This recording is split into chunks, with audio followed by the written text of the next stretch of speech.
Hello, my name is Beatrice and welcome to Lady Disdain Reads. I'm first of all a passionate reader. I'm also an English graduate. I graduated from Oxford University last year with an MA, a master's degree in English, and I'm also a tutor. So on this channel I hope to post videos ranging from author spotlight discussions to in-depth analysis of poems and novels, to book reviews and more fun videos. But today the kind of video I'll be posting is something a little bit different, and I'm going to delve deep into one specific topic within Jane Austen's novels. And from this kind of video, what I hope that you get is a more detailed, slightly more academic discussion that might help you if you're a teacher, a tutor, or a student at school or university, or might just interest you if you're someone who loves books and loves Jane Austen in particular. So let's get straight into the topic for today. So today I've decided to discuss the topic of ethics and morality in Jane Austen. I'm particularly interested in this topic. I wrote my undergraduate dissertation when I was at Durham University on exactly ethics in Jane Austen, and I think it's a topic that people often don't talk about when they talk about Jane Austen, but I do think that any Jane Austen fan should consider this to better understand her novels. I'm going to focus in particular on one thinker, Alasdair MacIntyre. I'm going to use his seminal text, After Virtue, to discuss the ideas behind Jane Austen's novels and why thinking about morality, what is right and wrong, what Jane Austen's heroines learn throughout the novels, why that's so important to us understanding her works. Well, who is Alasdair MacIntyre? He is one of the most influential philosophers alive today, and in particular he is a moral philosopher. After Virtue is probably his best known work. It was published almost 40 years ago, and yet it is still incredibly impactful today. While Alistair MacIntyre is not a literary critic, he is a keen reader and commentator of Jane Austen, and so I think we have a lot to learn about him. Now, I'm going to be reading you extracts from his text, After Virtue. So I have my notes in front of me, and do excuse me if I look down for a second. In After Virtue, MacIntyre investigates why, quote, there seems to be no rational way of securing moral agreement in our culture. What a claim! By this, what does he mean? Well, he means that our society, in our modern society in particular, when we talk about moral issues, both sides of the argument find it completely impossible to persuade the other, especially when we talk about controversial issues. So what happens? Well, we have no hope of coming to an agreement. This often leads people to think that moral issues can't be discussed rationally at all, and to conclude that they are a matter of preference, that they are subjective to feeling, or as he puts it, that, quote, all moral judgments are nothing but expressions of preference. So he's identified the situation in society. This was 40 years ago, but I think he would claim that the case has just got worse today. We're in the same situation. Once he's identified the situation, what does he do? Well, he tries to explain how we got to this point by looking at different theories of morality throughout history. He concludes that we must accept one of two options. Either Enlightenment thinkers were wrong in rejecting the teachings of the Greek philosopher Aristotle, because they thought his ideas on ethics were discredited by the rise of modern science. Or we have to accept the German philosopher Nietzsche's view that it was a mistake to think, in the first place, that ethical issues have anything to do with reason at all, rather than with personal preference. Two pretty bleak options, if you ask me, because this means that either we can never talk about ethics, we can never talk about what's good and what's wrong, what's true and what isn't, how we should behave. Either we can't talk about that at all because we have no way of ever knowing it, or we did have a way of knowing it, but we steered away from it to our detriment. Okay, now that we know what this text is about, After Virtue, let's think about why MacIntyre decided to write about Jane Austen. Well, later on in After Virtue.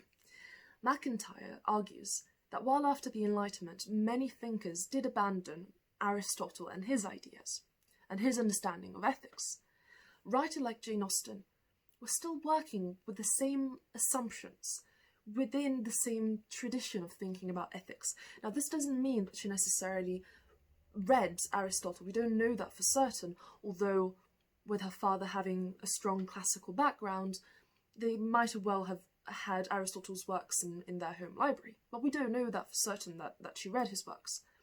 However, what we do know is that she still lived in a society where Aristotle's ideas had not been completely discredited, not completely been disregarded. And in particular, MacIntyre thinks that she still worked within this Aristotelian tradition, and that she was still interested in ideas of virtues and of ethics, and that she did think that you can be right or wrong when you talk about ethics, that it's not subject to preference. Now that I've provided a little bit of background on MacIntyre and why she decided to write about Jane Austen, let's get straight into a discussion of what he can tell us as a philosopher about Jane Austen's novels. So the first thing I'm going to talk about is genre. Now, we all know that Jane Austen's novels are often talked about as comedies. They are definitely not tragedies. They tend to end happily. And some of us might think that it would be strange for a moralist, for someone who wants to write about the virtues, about morality, to write funny books, which her novels are. If we think about it, none of her novels end with any of the major characters being dead. Definitely not tragedies. And sources of conflict are normally resolved by the end of the novel. And also, the heroine normally gets married to the most suitable male character. On a surface level, Jane Austen's novels could be perceived as maybe a little bit sugary, maybe a little bit idealistic, with overly happy endings. However, MacIntyre makes an interesting point. What he says is that it is precisely because Jane Austen was interested in morality that she wrote funny, comedic, often satirical novels. By making us laugh, by showing that her heroines can have misadventures and make mistakes, and by showing us their eventual happiness, Jane Austen is actually helping us to reflect on which of their attitudes lead to which mistakes, and which of their lessons that they learn lead eventually to happiness. She shows us the follies of her characters and invites us to laugh at them, so that we can recognise them as folly and not repeat the same mistakes as them. Likewise, a sense of order is re-established by the end of each novel, no matter how much the characters go through. And this is because she also has a Christian perspective, as well as being influenced by Aristotle. And within a Christian perspective, she sees a world in which chaos can never reign for too long, in which a kind of equilibrium is re-established at the end, always, no matter what happens. Now, MacIntyre summarises this idea by suggesting this: Jane Austen's moral point of view and the narrative form of her novels coincide. She is a Christian, and she sees the telos of human life as implicit in its everyday form. What does this mean? Well, the word telos might be a little bit challenging in that quotation. So this is exactly what I'm going to explain now. MacIntyre thinks that the two traditions of thinking about morality which influence Jane Austen the most are Christianity and Aristotelianism. Most of us have at least a rough idea of what Christianity means, but many of us might not know what Aristotelianism means. So, Aristotle was a Greek philosopher in the 4th century BC. He wrote a text on ethics called the Nicomachean Ethics. In this, he discussed which virtues are necessary for a person to achieve a state of what in Greek is called Eudaimonia. This means something like happiness, fulfillment, or flourishing. Now we can think about the idea of the telos. In Aristotle, the telos means something that can be translated as purpose or end. According to Aristotle, as human beings we exist to learn how to, quote, realise our true nature and reach our true end. Basically, we are alive to fulfil a certain purpose, to tutor our nature to reach a goal of happiness, of human flourishing, of eudaimonia, as I was saying. And being virtuous helps us to achieve exactly that. MacIntyre thinks that all of Jane Austen's main characters are aiming to achieve their telos, their end, their goal, and therefore make mistakes and learn their lessons along the way. Let's think about examples now. Think about Elizabeth Bennet and Mr. Darcy learning to be less prideful, less prejudiced, as the title suggests. Think about Marianne Dashwood learning to be less passionate, not to be ruled by her passions. Think about Emma Woodhouse learning to be less haughty, less presumptuous, learning to listen to others. Or even maybe somewhat more unlikely characters like Anne Elliot and Fanny Price, who on a surface level might seem the perfect heroines. They also have to learn something. They have to learn to make their voice heard. They have to learn to be less reserved. So it goes both ways. Being too reserved is a bad thing. Being too little reserved is a bad thing. All of these characters are trying to achieve a kind of happy medium in their virtues, in their qualities. Moreover, let's think about one virtue that for Aristotle is key. This is a virtue known as phronesis. Now, if any of you are classicists, forgive me, my Greek is not very good at all, so I might be pronouncing that incorrectly. This means something like prudence or practical intelligence. So it means learning how to act in society in a way that is practical and wise. This is a virtue that must be learned through teaching. It can't just be learned through experience. Someone has to teach it to you. And the process of being taught what is good and what is not, by observing and talking to others, and often by being reprimanded by others, is exactly what happens to Jane Austen's characters. So again, let's think of examples for this. We have Emma Woodhouse being reprimanded by Mr. Knightley when she insults Miss Bates as a joke. And we have Mr. Darcy being reprimanded by Elizabeth when he first proposes marriage to her, for insulting her family and herself in the process of proposing to her. And we even have Catherine Morland in Northanger Abbey being reprimanded by Mr. Tilney when she assumes that his father murdered his mother, by reminding her that the Gothic novels she has been reading have influenced her imagination too much. Once MacIntyre has argued that Jane Austen was influenced by Aristotle in the way in which she thought about the virtues and the way in which her characters had to learn to become better people, essentially, by practicing these virtues, such as phronesis. MacIntyre then moves on to talking about the importance of Christianity in Jane Austen. He thought that there are some specific virtues that Jane Austen inherited not from Aristotle, but from Christianity. For example, he cites hope, humility, and constancy as some virtues that are particularly Christian. Humility, especially, is not considered a virtue at all in Aristotle and is very specifically considered a virtue in Christianity. For example, let's think about Fanny Price or Eleanor Dashwood, hoping without hope that their troubles will be resolved and that they will achieve their happiness.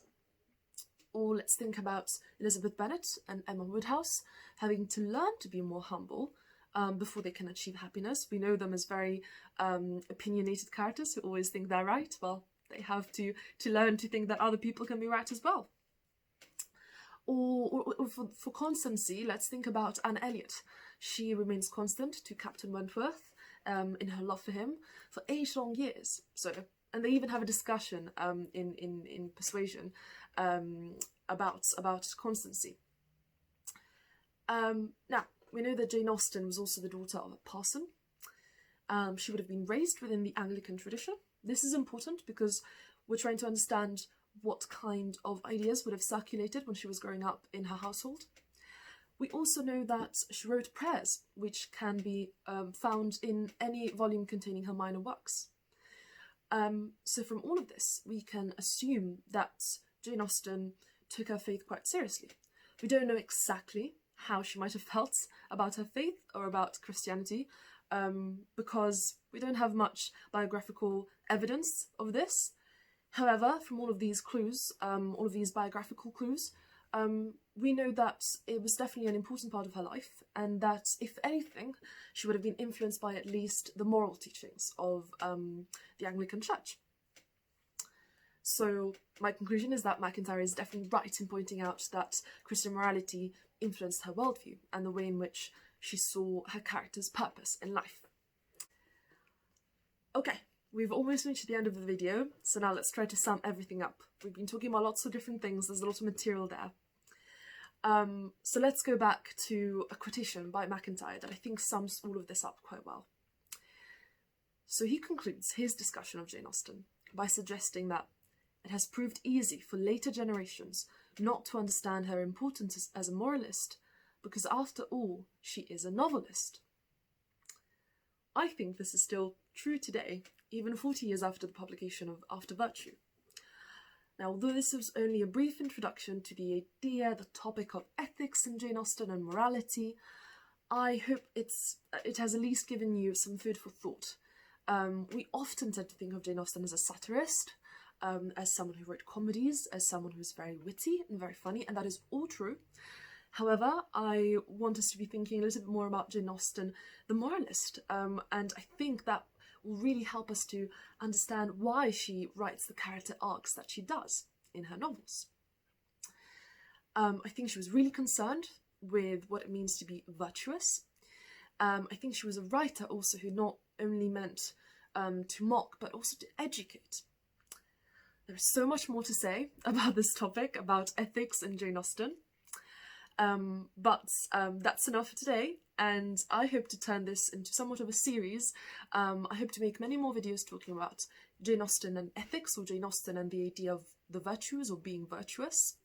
So stick around and check back in about a week's time for another video on a similar topic. Thank you for watching.